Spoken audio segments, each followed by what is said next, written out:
مولانا رضا ثاقب مصطفی صاحب کے آڈیو بیانات کے لیے ثاقب پروڈکشن کو سبسکرائب کریں۔ جزاک اللہ۔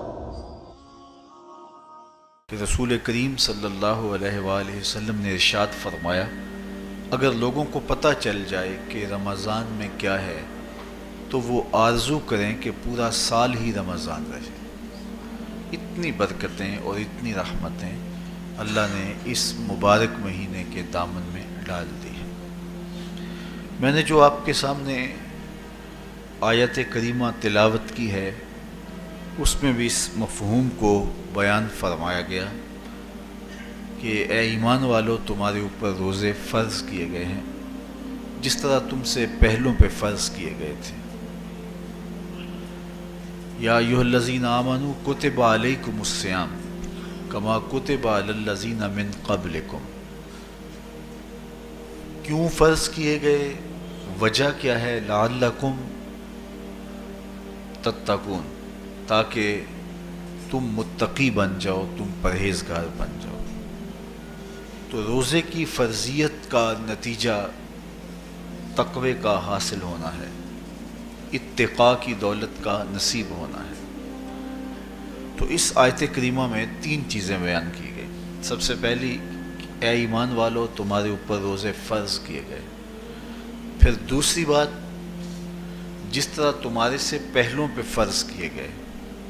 اور تیسری بات، تاکہ تمہیں تقوی کا نور نصیب ہو، تمہیں اتقاء کی دولت نصیب ہو۔ تو ایک تو روزے کی فرضیت کا حکم دیا گیا، اور دوسرا یہ تسلی دی گئی کہ یہ بھوک اور پیاس کی شدت تمہیں ہی نہیں کاٹنا پڑے گی، تم سے قبل بھی لوگ یہ عبادت کرتے رہے ہیں، اور وہ اس مشکل عبادت سے تقوی کو حاصل کرتے رہے ہیں، اور تمہیں بھی ہم اس راستے سے تقوی نصیب کرنا چاہتے ہیں۔ علامہ حقی علیہ رحمہ نے لکھا ہے کہ ملک تحمور الثالث، یہ حضرت آدم علیہ السلام کی اولاد سے تیسرا بادشاہ گزرا ہے، اس کے زمانے میں قحط پڑ گیا تھا۔ تو اس نے اپنی قوم کو یہ حکم دیا کہ ایک وقت کا کھانا آپ کھا لیں اور ایک وقت کا کھانا بچائیں اور وہ قحط زدہ علاقوں میں بھیجیں۔ تو قوم نے اس حکم کو بصر و چشم قبول کیا اور ایک وقت کا فاقہ کاٹ کے اپنے ان بھائیوں کے لیے وہ کھانا بھیجتے جو قحط میں مبتلا تھے۔ قوم کی یہ ادا اللہ کو پسند آ گئی، اور وقت کے نبی پر وحی کی گئی کہ تمہارے اس عمل کو ہم عبادت قرار دیتے ہیں۔ تو حضرت آدم علیہ السلام کے بعد متصل ہی یہ عبادت فرض کی گئی، اور پھر جتنی بھی ملتیں، قومیں اور امتیں آئیں ان میں روزے کی تحسین کی گئی اور روزے کی تلقین کی گئی۔ پرانی جتنی بھی کتابیں ہیں، اناجیل ہیں، تورات ہے، اس میں روزہ داروں کی تعریف موجود ہے۔ اور حضور علیہ السلام جب اس دنیا پہ تشریف فرما ہوئے تو آقا کریم روزے کی فرضیت سے پہلے بھی روزے رکھتے تھے۔ ویسے روزہ سن 2 ہجری کو فرض ہوا ہے، شعبان المعظم کے مہینے میں، لیکن اس سے قبل بھی ایام 20 کے حضور روزے رکھتے تھے، اور اس کے علاوہ بھی مختلف ایام میں اللہ کے محبوب روزے رکھتے تھے۔ روزے کی فرضیت کے بعد حضور علیہ السلام کی زندگی میں کل 9 رمضان آئے ہیں، جس میں 7 29 کے تھے اور 2 30 کے تھے۔ یہ بات ذہن میں رکھیے گا کہ روزے 29 ہوں ثواب پھر بھی 30 کا ہی دیا جاتا ہے۔ تو زیادہ تر جو رمضان المبارک کے مہینے ہوتے ہیں وہ 29 کے ہوتے ہیں، 30 کے کم ہوتے ہیں۔ حضور کی زندگی میں 9 میں سے 7 جو ہیں وہ 29 کے ہوئے ہیں اور 2 30 کے ہوئے ہیں، تو ثواب پورے 30 کا ہی ہے۔ بعض لوگوں کو زیادہ ہی مسئلہ ہوتا ہے، 29 ہو جائیں تو یہ اللہ کا کرم ہے کہ روزہ رکھنا بھی نہیں پڑا اور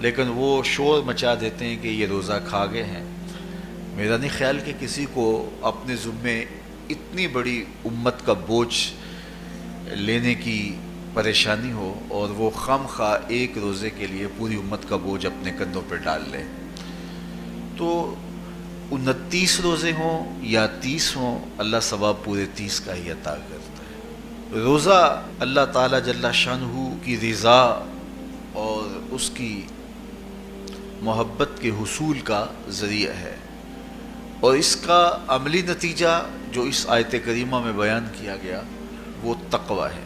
لعلکم تتقون، روزہ اس لیے فرض کیا گیا کہ تمہیں تقوی نصیب ہو جائے، اتقاء کی دولت نصیب ہو۔ اب سوال یہ ہے، کیا تقوی بھوک اور پیاس سے حاصل ہوتا ہے؟ پیاس کاٹنے سے، بھوک کاٹنے سے کیا تقوی نصیب ہو جاتا ہے؟ صبح سے لے کر شام تک روزہ رکھنے کی تلقین کی گئی۔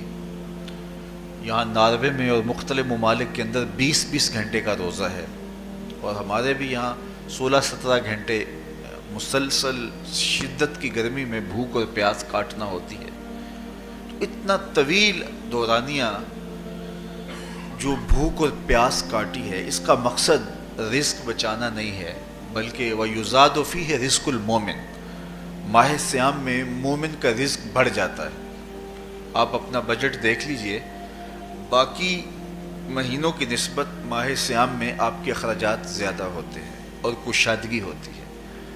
تو یہ کوئی خوراک بچاؤ مہم نہیں ہے، بلکہ رزق تو بڑھ جاتا ہے، لیکن اس کے باوجود 20 گھنٹے، 17 18 گھنٹے پیاس اور بھوک کاٹنا، اس کا کوئی مقصد ہے تو وہ مقصد قرآن نے بیان کیا کہ اس کے نتیجے میں تمہیں اتقاء کی دولت ملے گی، تمہیں تقوی کا نور نصیب ہوگا۔ سوال یہ کھڑا ہوا، کیا بھوک اور پیاس کاٹنے سے تقوی مل جاتا ہے؟ تو اس کو سمجھنے کے لیے ایک مختصر تمہید سمجھنا ہوگی، اور وہ یہ کہ ہمارے 2 دشمن ہیں جو ہمیں جادہ مستقیم سے ہٹانے کے لیے دن رات کوشاں ہیں، ایک شیطان اور دوسرا نفس۔ یہ 2 دشمن ہیں جو ہماری متاع عمل، ہمارا خلوص، ہماری للہیت، ہمارا باطن لوٹنے کے لیے ہر وقت مستعد اور فعال رہتے ہیں۔ اب ان 2 دشمنوں سے ہمارے تنہا ناتواں وجود کا مقابلہ ہے، اور ان میں سے جو بڑا دشمن ہے وہ نفس ہے، کیونکہ شیطان نے جب انکار سجدہ کیا تو ہم تو یہ کہتے ہیں کہ ہمیں شیطان نے بہکا دیا، لیکن شیطان نے جب انکار سجدہ کیا اور خود بہک گیا تو اس وقت کوئی دوسرا شیطان تو نہیں تھا جس نے شیطان کو بہکایا، وہ نفس تھا جس نے شیطان کو شیطان بنایا۔ اس نے اندر سے کہا انا خیر منہ، میں بہتر ہوں۔ تو یہ انانیت جو تھی، انا خیر منہ، اس نے اس کو بہکایا۔ تو شیطان کو شیطان بنانے والا نفس ہے، تو نفس شیطان سے بھی بڑا دشمن ہے۔ ایک بزرگ تھے، وہ ساری زندگی اپنی زبان پہ انا کا لفظ نہیں آنے دیتے تھے۔ اس مفہوم کو بیان کرنا ہوتا تو وہ با الفاظ دیگر بیان کرتے، میں کا لفظ، انا کا لفظ، وہ اپنی زبان پہ ساری زندگی انہوں نے جاری ہی نہیں ہونے دیا۔ کہتے تھے اس لفظ نے شیطان کا بیڑا غرق کر دیا، تو میں یہ لفظ زبان پہ آنے نہیں دوں گا۔ اچھا، بندے بھی بڑے عجیب ہوتے ہیں، کسی نے کہا لو ان کی زبان پہ یہ لفظ آتا کیوں نہیں، میں جاتا ہوں اور ان کی زبان پہ یہ لفظ آئے ہی آئے۔ چلے گئے، بزرگ تشریف فرما تھے، نماز کا وقت قریب ہو رہا تھا۔ حضرت ایک مسئلہ پوچھنے آیا ہوں، کہا پوچھئے، شیطان کو کس چیز نے برباد کیا؟ حضرت آپ تو بولیں گے کہ میں نے، آنا نے، تو کہوں گا جیسے بھی ہوا ان کے زبان پہ لفظ میں تو آ ہی گیا نا۔ تو وہ بزرگ بھی بڑے سیانے تھے، اس کی نیت کا کھوٹ سمجھ گئے۔ فرمانے لگے بیٹا نماز کا وقت ہو گیا ہے، نماز پڑھ لیتے ہیں پھر اس پہ بات ہوتی ہے۔ نماز ہوئی، سلام پھرا تو خود ہی فرمانے لگے کسی نے کہا تھا کہ شیطان کو کس چیز نے برباد کیا، جواب دینا چاہ رہا ہوں کس نے پوچھا تھا، جھٹ کھڑا ہو گیا، میں نے کہا اسی چیز نے اس کا بیڑا غرق کر دیا۔ تو جو نفس تھا وہ شیطان کو شیطان بنانے والا ہے. تو ہمارے ساتھ نفس بھی لگا ہوا ہے، ہمارے پیچھے شیطان بھی لگا ہوا ہے. شیطان بھی بڑا مکار دشمن ہے، چھوٹا دشمن یہ بھی نہیں ہے. یہ ہماری متاع عزیز کو، متاع ایمان کو، متاع عمل کو، متاع خلوص کو لوٹنے کے لیے دن رات مستعد اور فعال رہتا ہے. اللہ کے محبوب نے فرمایا الشیطان جاسم علی قلب ابن آدم فاذا ذکر اللہ خانسا واذا غفل وسوسہ. شیطان اولاد آدم کے دل پہ قبضہ جما کے بیٹھ جاتا ہے. جب یہ اللہ کا ذکر کرتا ہے تو بھاگ جاتا ہے، اور جب یہ اللہ کے ذکر سے غافل ہوتا ہے تو یہ وسوسہ اندازی کرتا ہے. تو شیطان اولاد آدم کے دل پہ قبضہ جماتا ہے. اسے پتہ ہے کہ دل قابو میں آ گیا تو پورا بدن قابو میں آ گیا، چونکہ میرے اعضائے بدنیاں میرے دل کے تابع ہیں. موسم اچھا ہے، رت سہانی ہے، صحن چمن میں پھول کھلے ہیں، لیکن میرا دل نہیں چاہ رہا تو ٹانگیں جنبش ہی نہیں کریں گی. مرغن غذائیں سامنے پڑی ہیں اور آپ کا تقاضا ہے کہ جناب لے لیجئے، لیکن میرا جی نہیں چاہے گا تو ہاتھ جنبش نہیں کریں گے. آسمان ستاروں اور کہکشاؤں سے بھرا ہوا ہے، جی نہیں چاہے گا تو نظر نہیں اٹھے گی. آپ سماعتیں بچھائے بیٹھے تھے، جی نہیں چاہے گا زبان نہیں بولے گی. تو پورے آزاد دل کے تابع ہیں، اور اگر دل شیطان کے تابع ہو گیا، اس کے ہتھے چڑھ گیا، تو پھر اعضاء وہی کریں گے جو شیطان چاہے گا. اور اگر یہ دل مالک کی محبت سے سرشار ہوگا تو پھر دل جو چاہے گا وہی اعضاء کریں گے. تو دل اللہ کی نافرمانی کی چاہت ہی پیدا نہیں ہونے دے گا، تو اعضائے بدنیاں کا رخ بھی اللہ کی رضا کے حصول کے لیے ہوگا. تو شیطان بھی قبضہ دل پہ جماتا ہے اور دل کو قابو میں کر کے حضرت انسان کا بیڑا غرق کرتا ہے. اللہ تعالیٰ کا کرم یہ ہوا اذا جاء رمضان سلسلۃ الشیاطین. اللہ کے محبوب علیہ السلام ارشاد فرماتے ہیں جب ماہ صیام آتا ہے تو شیاطین جکڑ دیے جاتے ہیں، جنت کے دروازے کھول دیے جاتے ہیں، جہنم کے دروازے بند کر دیے جاتے ہیں. اب ہمارے دو دشمن تھے، ایک نفس اور دوسرا شیطان. دونوں کے مقابلے میں ناتواں اور کمزور جان کو مقابلے میں آنا پڑتا تھا. لیکن جب ماہ صیام آیا، یہ ماہ انور آیا، تو ہمارے دو دشمنوں میں سے ایک دشمن باندھ دیا گیا. اب ہمارا مقابلہ صرف ایک دشمن سے رہ گیا. دیکھیے ماہ رمضان آتا ہے تو مسجدوں کے در کشادہ ہو جاتے ہیں، لوگوں کا رجحان دین کی طرف ہوتا ہے. جو 5 نمازیں بھی نہیں پڑھتے ہوتے ان کو تراویح میں بھی کھڑا ہوتا دیکھتے ہیں.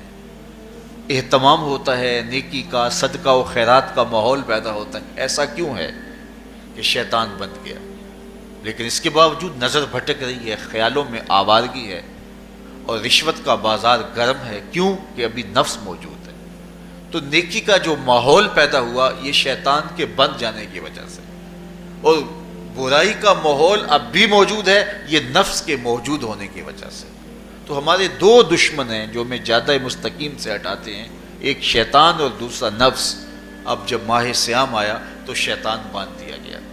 اب ہمارا مقابلہ صرف نفس سے ہے، اور یہ نفس شیطان سے بھی بڑا دشمن ہے. شیطان کو شیطان بنانے والا نفس، اور وہ ہمارے ساتھ جڑا ہوا ہے. ماہ صیام میں شیطان تو بند گیا لیکن نفس نہیں بندھا. اب ہمیں اپنے نفس کو کمزور کر کے اور اپنی فتح حاصل کرنی ہے اور تقوی کی منزل کو پانا ہے. اب شیطان تو اللہ نے باندھ دیا، اب نفس کو کیسے باندھیں؟ تو آئیے نفس کی بندش کیسے ہوگی یہ کسی ایکسپرٹ سے پوچھیں گے کہ یہ کیسے اس کو باندھیں گے، اس کو کیسے قابو میں کریں گے. تو کسی ایسے شخص سے پوچھیں جو اس شعبے کا ماہر ہو. تو علامہ اقبال کے مرشد ملا جلال الدین رومی علیہ رحمہ کہتے ہیں آؤ تمہیں میں ایک معالج کا پتہ دیتا ہوں جو تمہیں اس بیماری کا علاج بتائے گا اور اس کی بندش کے طریقے بتائے گا. شیخ رومی علیہ رحمہ فرماتے ہیں ہفت شہر عشق را اتار گشت ما ہنوز اندر خم یک کوچام. عشق کے 7 شہر شیخ فرید الدین اتار گھوم چکے ہیں، اور میرے جیسا شخص عشق کے پہلے شہر کی پہلی گلی کے کونے پہ کھڑا ہے. اب اندازہ کیے کہ جن کا پتہ حضرت ملا جلال الدین رومی دے رہے ہیں وہ کس بلند مرتبے پہ فائز المرام ہے. فرمایا کہ وہ عشق کے 7 شہر گھوم چکے ہیں اور میں پہلے شہر کی پہلی گلی کی نکر پہ کھڑا ہوں.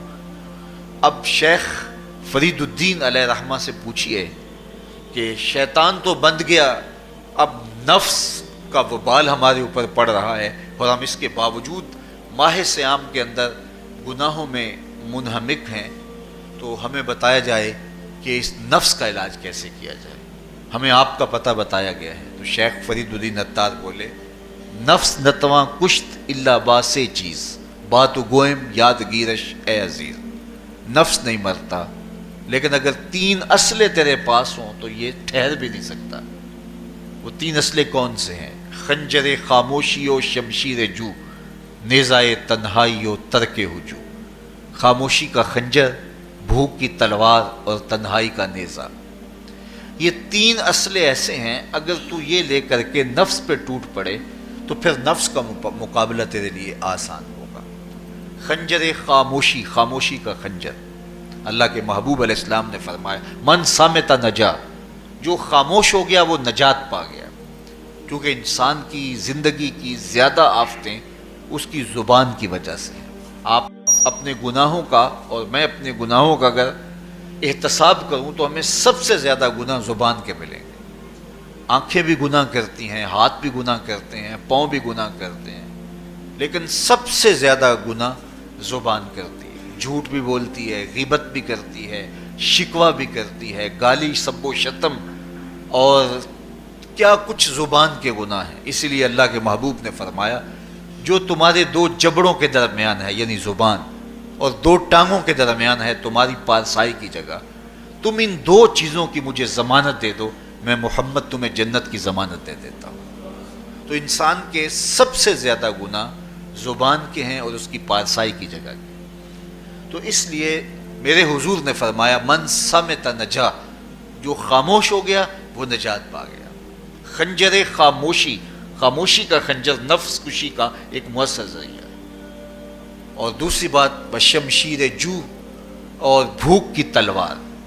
تو بھوک سے نفس کا مقابلہ کیا جا سکتا ہے، بھوک کی تلوار سے نفس کا سر کاٹا جا سکتا ہے. اللہ کے محبوب کا فرمان سنیے یا معاشر الشباب من استطاع منکم الباء فلیتزوج فإنہ اغض للبصر واحسن للفرج فمن لم یستطع فعلیہ بالصوم فإنہ لہ وجاء. اے جوانوں کے گروہ، تم میں سے اگر کوئی نکاح کرنے کی طاقت رکھتا ہے تو وہ دیر نہ کرے، فی الفور نکاح کر لے. یہ نظر کا اور پارسائی کا محافظ ہے. لیکن اگر تم میں سے کوئی نکاح کرنے کی فی الحال پوزیشن میں نہیں ہے تو وہ کثرت کے ساتھ روزے رکھے. روزے قاطع شہوات ہیں. تو بھوک سے نفس کو جو ہے وہ روکا جا سکتا ہے، اس کو لگام ڈالی جا سکتی ہے. تیسری بات نیزہ تنہائی، تنہائی کا نیزہ. تو فرمایا گیا کہ العافیت فی العزلہ، کہ تنہائی کے اندر ہی عافیت ہے. جب مجلسوں میں غیبت کی بدبو پھیلتی ہو اور چغلی کا ماحول معاشرے کا جزو لا ینفک بن جائے اور مجالس کے اندر نظروں کی پاکیزگی کا قائم رہنا مشکل ہو جائے اور انسان کی زندگی کے اندر گناہوں کا بہت بڑا سبب مجلسی زندگی ہو تو پھر اس سے تنہائی بہتر ہے.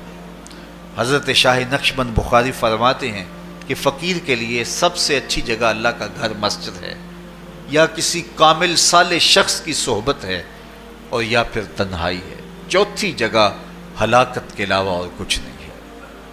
ہمیں اپنے کاروبار میں، اپنے معاملات میں، اپنی ملازمتوں میں جانے کی تلقین کی گئی تو وہاں یہ تلقین کی گئی کہ دیر سے جاؤ جلدی واپس آ جاؤ، اور مسجد میں جاتے ہوئے تلقین کی گئی کہ جلدی جاؤ اور دیر سے واپس آؤ.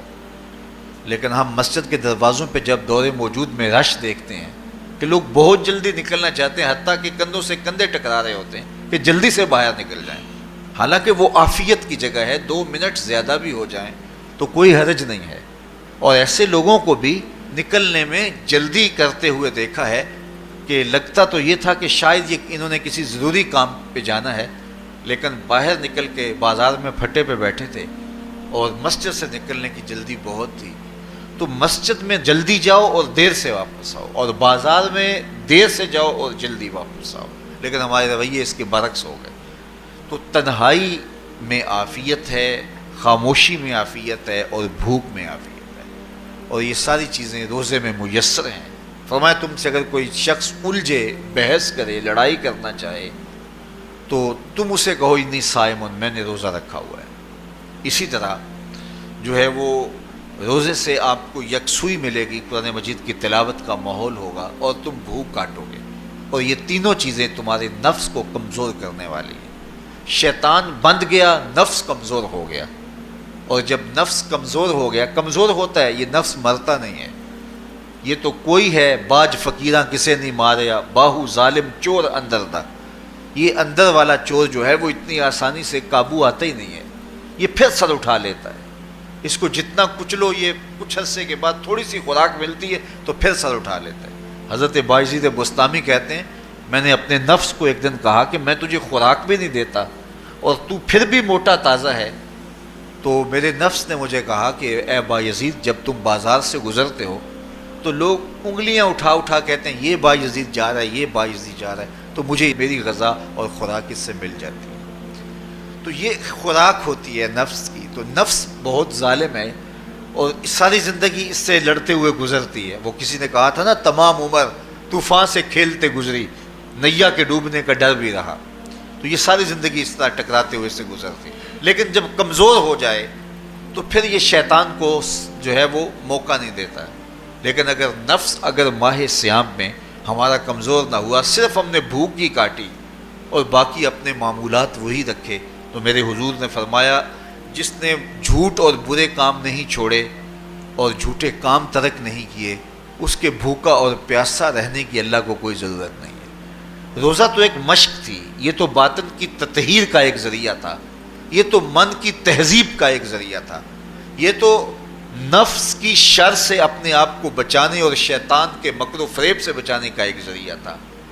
دیکھیے شیطان بند جاتا ہے ماہ صیام میں، حدیث واضح ہے، لیکن نفس موجود رہتا ہے۔ اگر نفس کمزور ہو گیا تو شیطان چھٹ کے بھی کچھ نہیں کرے گا، کیونکہ شیطان باہر کا دشمن ہے، نفس اندر کا دشمن ہے۔ جب تک اندر والا دشمن ساتھ نہیں دیتا، باہر والا دشمن کچھ نہیں کر سکتا۔ ہمارے دیہاتوں میں چوری ہو جائے تو بوڑھے بزرگ سر جوڑ کے بیٹھ جاتے ہیں کہ چور کہاں سے آیا، کیسے آیا، تو ایک نقطے پہ سارے متفق ہوتے ہیں کہ اندر کا کوئی بھیتی ضرور موجود ہے۔ اگر اندر کا کوئی بھیتی موجود نہیں ہے تو چور باہر سے آ کے حملہ آور ہو ہی نہیں سکتا ہے۔ تو شیطان باہر کا چور ہے، نفس اندر کا بھیتی ہے، اور اگر یہ اندر والا باہر والے کا ساتھ نہ دے تو شیطان انسان پر حملہ آور ہو ہی نہیں سکتا۔ اس لیے اس کو قابو کر لیں، اس کو رام کر لیں، تاکہ شیطان چھٹنے کے باوجود بھی جو ہے وہ ہمارے اوپر حملہ آور نہ ہو سکے۔ ورنہ وہ تو پیچ و تاب کھا رہا ہے کہ یہ جو تم نمازیں پڑھتے ہو، سروں پہ ٹوپیاں تم نے پہنی ہیں اور بڑے شریف بن کے مسجد میں جا رہے ہو، ذرا چھٹ لوں عید کے دن ہی جو ہے وہ تمہارا سارا کیا دھرا برباد نہ کیا تو مجھے شیطان نہ کہنا۔ تو وہ سب کچھ برباد کر دیتا ہے اگر ہمارے نفس کی تہذیب نہیں ہوتی۔ تو یہ اللہ نے ایک ہمیں موقع دیا ہے، پورا ایک مہینہ ہے، ایک ورکشاپ ہے باطن کی تطہیر کے لیے، اور ایک اندر کی پاکیزگی کے لیے ہمیں ایک موقع فراہم کیا گیا ہے، اور اس سے ہم بھرپور فائدہ حاصل کریں۔ قرآن مجید کی کثرت کے ساتھ تلاوت، صلاۃ التراویح میں شمولیت، اور خاموشی کا اختیار کرنا، اور جو ہے وہ اللہ کے ذکر فکر کی طرف متوجہ رہنا اور بھوک کاٹنا، اس کا عملی نتیجہ یہ ہوگا کہ اتقاء کی دولت نصیب ہوگی۔ دیکھیے ماہ صیام میں ہمیں ان کاموں سے بھی روک دیا گیا جو کہ کام جائز تھے، کھانا پینا اور جو ہے وہ اپنی منکوحہ سے جنسی تعلق، یہ تو وہ امور تھے کہ جو جائز تھے، مشروع تھے، لیکن اوقات روزہ میں ان جائز کاموں سے بھی ہمیں روک دیا گیا۔ اس فلسفے کو ہمیں سمجھنا ہوگا کہ جو کام شریعت میں جائز تھے، مشروع تھے، روزہ ان سے بھی رک جانے کا نام ہے، اور جو چیزیں شریعت میں جائز ہی نہیں ہیں، جھوٹ بولنا ہے، غیبت کرنا ہے، بد نگاہی ہے، اور دیگر برے اعمال ہیں، تو یہ چیزیں تو روزہ نہ بھی ہو پھر بھی ناجائز ہیں۔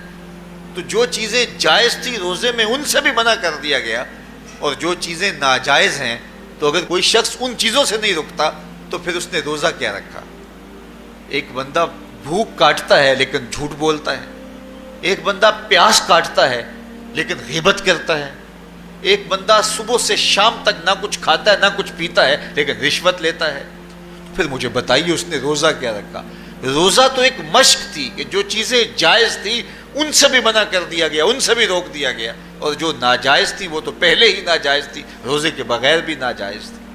تو اس لیے روزہ ایک مشق ہے. ہمارے سامنے مرغن غذا موجود ہے، ہمارے پاس سامنے ٹھنڈا مشروب موجود ہے، اور ہمیں مشق کرنے کی تلقین کی گئی کہ تمہیں بھوک ہے، شدت کی پیاس ہے، لیکن صبر کر کے دکھاؤ تم نہیں لوگے، یہ تمہاری مشق ہے. تو پھر جو حرام ہوگا اللہ کی طرف سے ممنوع ہوگا تو اس کو تم کس طرح لوگے جب تمہاری یہ مشق ہو چکی. لیکن ہم اس مشق کے اندر ہی جب ان سے نہیں رکیں گے تو پھر ہمارا روزہ ہی نہیں ہوگا، پھر بھوک اور پیاس کاٹنے کے علاوہ کچھ نہیں ہوگا. بہت سارے روزہ دار ایسے ہیں جن کا روزہ سوائے بھوک اور پیاس کاٹنے کے کچھ نہیں ہے. اس لیے جن چیزوں سے اللہ نے منع کیا ہے ان سے تو رکنا ہی رکنا ہے. جو چیزیں مشروع ہیں ان سے وقتی طور پہ روکا گیا تو ان سے بھی روک کر کے روزے کی تکمیل کی جائے. اچھا، روزے میں ایک اور چیز ہے کہ ہمارے صوفیاء مراقبہ کر کے ایک دولت پاتے ہیں، اور وہ کیا کہ اللہ دیکھ رہا ہے. وہ مراقبے میں بیٹھ جاتے ہیں اور اس تصور میں ڈوب جاتے ہیں کہ میرا اللہ مجھے دیکھ رہا ہے، اور یہ یقین اپنے اندر اتارتے رہتے ہیں. اس کا نتیجہ یہ ہوتا ہے کہ پھر گناہ کرنا مشکل ہو جاتا ہے. یہ تصور جب بندے کے ساتھ جڑ جاتا ہے کہ میرا اللہ مجھے دیکھ رہا ہے. ماہ سیام میں یہ دولت اللہ بانٹ دیتا ہے. جو مراقبے سے صوفیاء حاصل کرتے ہیں اللہ تعالیٰ اس دولت کو اہل ایمان پہ چھڑک دیتا ہے. کڑکتی دھوپ، برستی گرمی، زبان کانٹا، ہونٹ خشک، ٹھنڈا پانی دستیاب، دروازہ مقفل، کوئی دیکھنے والا بھی نہیں ہے، لیکن بندہ ایک گھونٹ بھی نہیں پیتا. وضو کرتے بھی احتیاط کرتا ہے کوئی قطرہ حلق سے نیچے نہ اتر جائے، کیوں کہ میرا اللہ مجھے دیکھ رہا ہے. جو چیزیں صوفیاء کو مراقبے سے نصیب ہوتی ہیں ماہ سیام میں اللہ اس دولت کو بانٹ دیتا ہے، چھڑک دیتا ہے. بارش کی طرح وہ دولت برستی ہے، اور یہ تصور ہمارے ساتھ جڑ جاتا ہے کہ میرا اللہ مجھے دیکھ رہا ہے. ہم پانی نہیں پیتے، اللہ دیکھ رہا ہے. مرغن غذائیں موجود ہیں کہ اللہ دیکھ رہا ہے. تو میں یہ پوچھتا ہوں کہ ہم کھانا نہیں کھاتے کہ اللہ دیکھ رہا ہے، ہم پانی نہیں پیتے کہ اللہ دیکھ رہا ہے، لیکن جب رشوت لے رہے ہوتے ہیں اللہ اس وقت نہیں دیکھتا؟ جب نظر بھٹک رہی ہوتی ہے اللہ اس وقت نہیں دیکھتا؟ جب خیال بہک رہا ہوتا ہے اللہ اس وقت نہیں دیکھتا؟ جب سوچوں میں آوارگی آتی ہے اللہ اس وقت نہیں دیکھتا؟ تو یہ صرف وہ کھانے اور پینے کو ہی دیکھ رہا ہے، باقی امور زندگی کو نہیں دیکھ رہا. اور وہ کیا صرف رمضان میں دیکھتا ہے، غیر رمضان میں نہیں دیکھتا؟ تو یہ جو نور اترا تھا ماہ سیام میں، اس کو اپنے اندر اگر جذب کر لیا جائے تو زندگی سنور جاتی ہے. جو مراقبوں سے حاصل ہوتا تھا ماہ سیام میں وہ میںہ کی طرح برسا، اور ہم اس کے اپنے اندر سمولیں، جذب کر لیں تو نتیجہ یہ ہوگا کہ ہماری زندگی نور نہ لا نور ہو جائے گی. اور یہ تصور جب انسان کی زندگی میں جم جائے تو یہ گناہوں سے روکنے کا مؤثر ذریعہ ہے کہ میرا اللہ مجھے دیکھ رہا ہے. مجھے بتائیے اس سے بڑا ہیجان انگیز بھی کوئی منظر ہو سکتا ہے کہ حسن کی پتلی ہے اور جو ہے وہ اس کی ایک ایک ادا اور اشوے سے قیامتیں پھوٹتی ہیں، اور وہ خود جناب یوسف کے سامنے اپنے حسن کو پیش کر رہی ہے. 7 دروازے بھی مکفل ہیں، بت کے اوپر بھی کپڑا ڈال لیا، اور زلیخا حضرت یوسف کو خود کہہ رہی ہے تالک یوسف اب تو آ جاؤ نا، ذرا آنکھ اٹھا کے میرے جلوے دیکھو. لیکن جناب یوسف کیا بولتے ہیں؟ قال معاذ اللہ، میں اللہ کی پناہ میں آتا ہوں. کہا تو 7 دروازے بند کر کے لوگوں کی نظروں سے چھپ گئی اور موٹا کھیس ڈال کے اپنے زوم میں اپنے جھوٹے خدا سے بھی شرم کرتی ہے اور اس سے چھپ گئی. میں اس خدا سے حیا کیوں نہ کروں جو 7ویں کوٹھڑی میں بھی دیکھ رہا ہے. پھر اتنی روشنیاں برسی، اتنا یقین برسا کہ گناہ کیا، گناہ کا تصور بھی محال ہو گیا. تو مجھے بتائیے کتنا ہیجان انگیز منظر تھا جب حسن قدموں میں بچھنے کے لیے خود بےتاب تھا، اور حضرت یوسف جوان رانا ہے، جوانی اور شباب پورے بانکپن پہ ہے، اور ادھر حسن مچل مچل کے قدموں میں بچھ رہا ہے. لیکن یہ جذبہ کہ میرا اللہ مجھے دیکھ رہا ہے ایسی رکاوٹ بنتا ہے. قال معاذ اللہ، کہا میں اللہ کی پناہ میں آتا ہوں. تو یہ یقین جب بندے کے ساتھ جڑ جاتا ہے کہ میرا اللہ مجھے دیکھ رہا ہے تو پھر انسان کے لیے گناہ سے بچنا کوئی مشکل نہیں ہوتا۔ گھر میں فاقے ہوں، مشکل میں بندہ پھنسا ہو اور اس کو رشوت مل رہی ہو تو پھر اپنا ہاتھ روکنا بڑا مشکل ہوتا ہے، بلکتے بچوں کا خیال آتا ہے۔ لیکن جب یہ خیال ہو کہ میرا رب میرا رازق ہے اور میرے اس عمل کو دیکھ رہا ہے تو پھر بندہ اس کو پرے کا کی حیثیت بھی نہیں دیتا، اور جب وہ پاؤں کی ٹھوکر پہ بھی نہ رکھے تو پھر اللہ فرماتا ہے وَيَرْزُقْهُ مِنْ حَيْثُ لَا يَحْتَسِبُ، تو یہ کر کے دیکھ میں تجھے وہاں سے رزق دوں گا جہاں سے تجھے گمان بھی نہیں ہوگا۔ تو اپنے یقین کو کھڑا کر کے دیکھ، میرے اوپر اعتماد کر کے دیکھ۔ میرے حضور نے فرمایا اللہ پر توکل کرنے کا جو حق ہے اگر تم ادا کرو وہ تمہیں ایسے رزق دے جیسے پرندوں کو عطا کرتا ہے۔ صبح گھر سے نکلتے ہیں خالی پیٹ ہوتے ہیں، ہمیں تو پتہ ہے دفتر میں جانا ہے، ہمیں تو پتہ ہے دکان پہ جانا ہے، ہمیں تو پتہ ہے فیکٹری میں جانا ہے، ہمیں تو پتہ ہے کہ ہم نے فلاں جگہ جا کے دہاڑی لگانی، لیکن ان کا کوئی کاروبار نہیں ہوتا، کوئی فیکٹری نہیں ہوتی۔ جدھر جی آیا صبح جو ہے وہ اڑان بھر دی، بند توکل پنچھی اڑ دے، خرچ نہ پلے زیرہ ہو، نہ کوئی راس ہے نہ کوئی کاروبار ہے۔ لیکن کبھی ایسا نہ ہوا کہ شام کو خالی پیٹ آئے ہوں۔ تو کہا اگر تم اللہ پہ توکل کر لو وہ بھی تمہیں ایسے رزق دے جیسے پرندوں کو رزق عطا کرتا ہے۔ پرندوں میں سے ایک پرندہ ہے ہنس، یہ سچے موتی کھاتا ہے، اور آپ پنساری کے پاس موتی لینے جائیں تو ہزاروں روپے تولے کے ماشے کے حساب سے آپ لیں تو پھر بھی آپ سوچتے ہیں کہ پتہ نہیں یہ خالص دیے یا نہیں دیے۔ وہ اتنے نایاب اور کامیاب ہیں کہ آپ ماشوں اور تولوں میں خریدتے ہیں اور پھر بھی آپ کو شک رہتا ہے کہ یہ خالص ہیں یا کہ نہیں۔ اور ہنس کھاتا ہی وہ ہے، اور دنیا پر ایک نہیں لاکھوں کروڑوں ہنس ہیں، اور روزانہ صبح و شام کھاتے ہیں اور پیٹ بھر کے کھاتے ہیں، اور اللہ انہیں روز عطا بھی کرتا ہے۔ تو یہ مالک وہ ہے، رازق ہے۔ جب اس پہ توکل اور اس پہ یقین پیدا ہو جاتا ہے تو پھر مشکل نہیں رہتا، پھر آسانی پیدا ہو جاتی ہے۔ تو روزوں میں اللہ تعالیٰ یہ یقین دیتا ہے کہ وہ مجھے دیکھ رہا ہے، بندہ یہ تیقن پیدا کر لیتا ہے کہ میرا اللہ مجھے دیکھ رہا ہے۔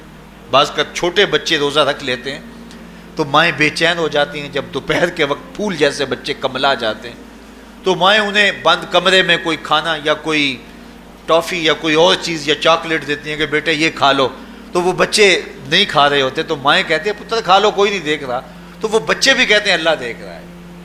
تو وہ جو صوفیاء کو مراقبوں سے ملتا ہے وہ ایک بچے کو بھی نصیب ہو رہا ہے کہ میرا اللہ مجھے دیکھ۔ یہاں ایک اور بھی تسلی ہے، ہم ہزار گناہ گار سہی، ہم ہزار سیاہ کار سہی، لیکن ہمارا رب پہ کتنا یقین ہے رمضان میں پتہ چلتا ہے کہ اس ذات پہ ہمارا کتنا تیقن ہے، کتنا یقین ہے، جس کو دیکھا نہیں، چھوا نہیں، بات نہیں ہوئی، جو تصور خیال کی حدود سے بھرا ہے، اتنا یقین ہے کہ ہم پانی نہیں لیتے، کھانا نہیں لیتے کہ میرا اللہ مجھے دیکھ رہا ہے۔ کاش کہ اس کو ہم اپنی پوری زندگی میں پھیلا لیں، اور اس کو زندگی میں جب ہم طاری کر لیں گے تو پھر گناہ کرنا محال اور ناممکن ہو جائے گا، اور زندگی نور علی نور ہو جائے گی، اور یہی تقوی کا حصول ہے۔ تو فرمایا اے ایمان والو تمہارے اوپر روزے فرض کر دیے گئے جس طرح تم سے پہلوں پہ فرض کیے گئے تھے، لعلکم تتقون، تاکہ تم متقی بن جاؤ، تاکہ تم پرہیزگار بن جاؤ۔ حضرت سلمان فارسی رضی اللہ تعالیٰ عنہ سے مروی ہے کہ جب شعبان کی 29 تاریخ ہوتی تو اللہ کے محبوب ہمیں خطبہ ارشاد فرماتے، اس میں رمضان المبارک کے فضائل بیان کرتے اور کہتے تمہارے پاس ایک شہر عظیم عزت اور عظمت والا مہینہ آ رہا ہے جس کا ہر دن باقی سال کے دنوں سے افضل ہے، جس کی ہر رات باقی سال کی راتوں سے افضل ہے، اور اس میں ایک رات ایسی ہے لیلۃ القدر جو 1000 مہینے سے بہتر۔ تو یہ اللہ تعالیٰ کی رحمتوں کا روپ ہے، رحمتوں کے دروازے کھول دیے جاتے ہیں، اور روزہ دار کا روزہ بالخصوص عصر کے وقت، شام کے وقت، پچھلے پہر، روزہ دار کے خالی معدے سے جو ایک بو اٹھتی ہے، مہک اٹھتی ہے، اللہ کو کستوری سے بھی زیادہ محبوب ہوتی ہے۔ اللہ اکبر۔ اور فرمایا للصائم فرحتان، فرحۃ عند فطرہ و فرحۃ عند لقاء ربہ، روزہ دار کے لیے 2 خوشیاں ہیں۔ ایک خوشی اسے تب ملتی ہے جب وہ روزہ کھولتا ہے سارے دن کی بھوک اور پیاس کاٹ کے، جب شام کو ٹھنڈا اور میٹھا مشروب اسے ملتا ہے اور وہ مشروب اپنے جو ہے وہ منہ میں ڈالتا ہے، وہ معدے کی طرف اترتا ہے، تو اس کی زبان بولے نہ بولے اس کا ایک ایک انگ اللہ کی تسبیح بول رہا ہوتا ہے اور اللہ کا شکر ادا کر رہا ہوتا ہے۔ اس وقت اسے ایک عجیب فرحت ہوتی ہے کہ اتنا طویل لمبا روزہ تھا، شکر ہے کہ میرا روزہ تکمیل کو پہنچا. ایک روحانی مسرت، پھر روزہ کھلنے کے وقت اس کو بدنی مسرت. تو ایک فرمایا اس کو فرحت تب ملتی ہے جب وہ روزہ کھولتا ہے. وَفَرْحَةٌ عِنْدَ لِقَاءِ رَبِّهِ، اور دوسری فرحت اسے تب ملے گی جب روزے کے صلے میں اللہ اپنے رخ سے پردہ ہٹا دے گا اور اللہ اپنا دیدار عطا فرمائے گا. تو یہ روزے دار کے لیے خوشیاں ہیں. تو خوش نصیب ہیں وہ لوگ جو ماہ سیام کے روزے پورے خشوع و خضوع کے ساتھ رکھتے ہیں اور اس کی برکتوں سے مالا مال ہوتے ہیں. ورنہ بعض لوگ میں نے ایسے بھی دیکھے ہیں، وہ چھوٹی چھوٹی بیماریوں کا بہانہ بنا کے روزہ ترک کر دیتے ہیں اور انہیں حوصلہ ہی نہیں پڑتا روزہ رکھنے کا. چونکہ الصوم نصف الصبر، روزہ آدھا صبر ہے. میں سمجھتا ہوں، میں شوگر کا مریض ہوں اور 4 سے 5 گھنٹے اگر مجھے کچھ کھانے کو نہ ملے تو میری طبیعت میں ایسا اضطراب اور بے چینی پیدا ہو جاتی ہے کہ میں گھر والوں سے الجھنے کی کیفیت میں بھی آ جاتا ہوں. لیکن ماہ سیام میں 20 گھنٹے بھی کاٹ لیتا ہوں، لیکن میری طبیعت پہ کوئی بوجھ اس لیے نہیں ہوتا کہ میں اللہ کی رضا کو اپنے ذہن کے ایک ایک گوشے میں رکھے ہوئے ہوتا ہوں. تو یہ آدھا صبر ہے، یہ صبر سکھاتا ہے. اور پھر روزے سے جب ہم بھوک کاٹتے ہیں تو غربا، مساکین، وہ لوگ جو بیچارے بھوک اور پیاس کاٹ کے زندگی گزارتے ہیں، ان کا بھی ہمیں خیال آتا ہے کہ ہمیں تو اپنے اختیار سے چند لمحوں کے لیے بھوک کاٹنی پڑی تو اس کی کلفت اور اس کی اذیت اتنی ہے. تو جو شخص مجبوری کی وجہ سے کاٹتے ہیں اور ان کے بلکتے بچے ان کے سامنے ہوتے ہیں تو پھر ان کا عالم کیا ہوگا. تو اس سے پھر صدقہ اور خیرات کا ماحول پیدا ہوتا ہے اور ہم غربا کو اپنے ساتھ خوشیوں میں شریک کرتے ہیں. اللہ تعالیٰ جل شانہ ہمیں ماہ سیام کے روزے، صلاۃ التراویح، دیگر صالح اعمال کی توفیق دے.